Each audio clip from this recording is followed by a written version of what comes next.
Salut la famille, bienvenue sur Crypto-monnaie et investissement, la chaîne qui te montre comment le monde change grâce à la crypto, la technologie et les innovations financières. Aujourd'hui, on va parler d'un sujet important. Circle, la société derrière le célèbre stablecoin USDC, vient de lancer le testnet public de sa propre blockchain appelée ARC. Et ce n'est pas n'importe quelle blockchain.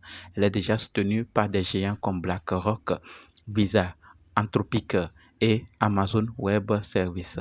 Dans cette vidéo, on va voir ensemble ce que c'est que ARC. Pourquoi Circle se lance dans cette aventure, ce que cela peut changer pour les paiements mondiaux et surtout ce que cela signifie pour nous ici en Afrique. Donc, reste jusqu'à la fin.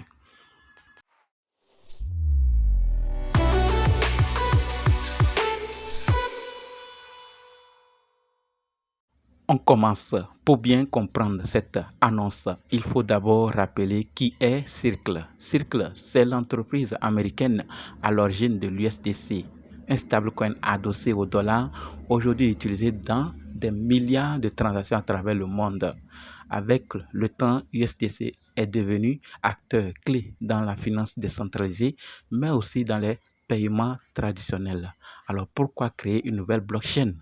Circle veut aller plus loin. Elle veut bâtir une infrastructure mondiale de paiement rapide, sécurisée, interopérable et entièrement axée sur les entreprises et les transactions internationales. Et c'est là qu'entre en jeu ARC, sa nouvelle blockchain. D'accord? J'espère que chacun s'est retrouvé. Maintenant, c'est quoi la blockchain ARC? ARC, c'est une blockchain spécialement conçue pour les paiements à grande échelle.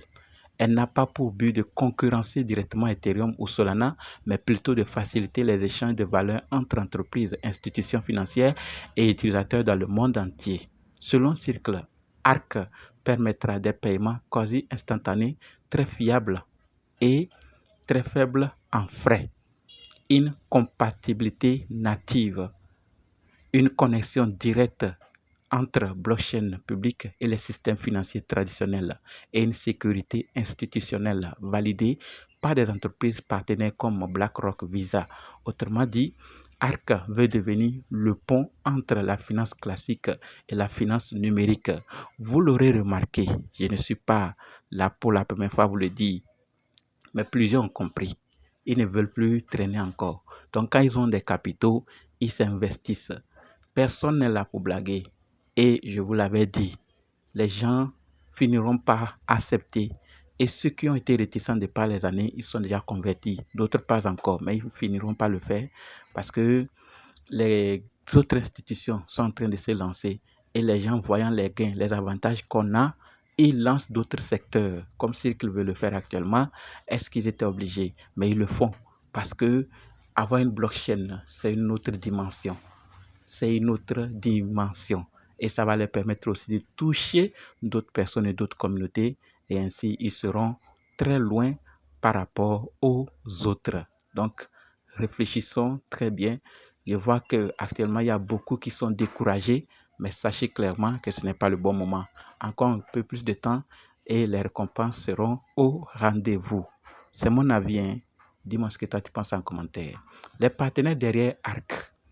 Et là, approche les bonnes informations. Accroche-toi bien. Plus de 100 entreprises participent déjà au développement de ce réseau. On parle de géants mondiaux.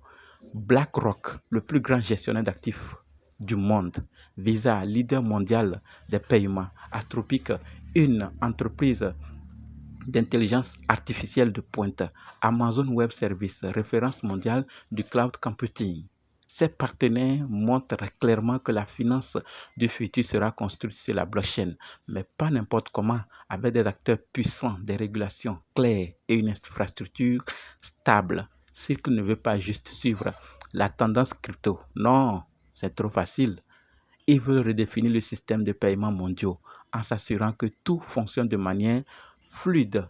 D'accord? Donc, quand tout est fluide, tout fonctionne bien, transparent et légal. Donc, ils veulent s'assurer vraiment que tout fonctionne de manière fluide, transparente et légale pour satisfaire leur communauté. Et pourquoi c'est important pour nous? Je l'avais déjà dit. Nous voyons que l'information est de taille. C'est des géants qui sont derrière le projet. Donc, ce n'est pas à négliger. Pourquoi ces géants sont derrière? Parce qu'ils savent qu'il y aura beaucoup de gains à se faire. Au-delà de ça, une utilité et d'autres avantages. Mais pourquoi maintenant nous qui sommes en Afrique, c'est important? Maintenant, posons-nous la vraie question. Qu'est-ce que tout cela change pour nous en Afrique? Imaginez un continent où les paiements entre pays se font en quelques secondes, sans passer par le dollar ou les banques traditionnelles avec des frais quasi nuls. C'est exactement ce que ARC pourrait rendre possible. Des entrepreneurs africains parviennent ou parviendront à recevoir les paiements internationaux directement en USDT sans attendre des jours. Des plateformes locales pourraient bâtir des services financiers sur cette technologie pour proposer des transferts, des microcrédits ou même des salaires en stablecoin. Et surtout, cela offrirait une alternative concrète à un système bancaire mondial qui exclut encore des millions de personnes. Toi, qu'est-ce que tu en penses? Pourquoi c'est important? Quelles sont les limites? Bien sûr, tout cela n'est pas parfait. Cette blockchain est encore en phase de test. Il faudra voir si elle est vraiment décentralisée, si les frais resteront bas comme les autres. Et surtout, comment les gouvernements du monde, y compris en Afrique, vont réagir à une nouvelle infrastructure financière privée. Mais une chose est sûre, quand Circle, Visa, BlackRock, Amazon Web Services s'unissent, ce n'est pas juste une mode, c'est le début d'un nouveau chapitre dans l'histoire de la finance mondiale. Ce sont des géants et ils ont compris que ce n'est plus à blaguer. Alors dis-moi maintenant en commentaire, est-ce que tu penses que la blockchain ARC peut vraiment révolutionner les paiements mondiaux? Est-ce que tu fais confiance à des entreprises comme Circle ou Visa pour gérer l'avenir de la blockchain? Et selon toi, est-ce que l'Afrique doit adopter rapidement ces nouvelles technologies ou attendre de voir comment elles évoluent? J'attends tes commentaires pour les lire et te répondre et voir ce que tu penses. D'accord? Si tu veux être informé de l'actualité crypto et de l'investissement, n'hésite pas, abonne-toi et active la cloche de notification pour ne rien rater. Like et partage. Merci.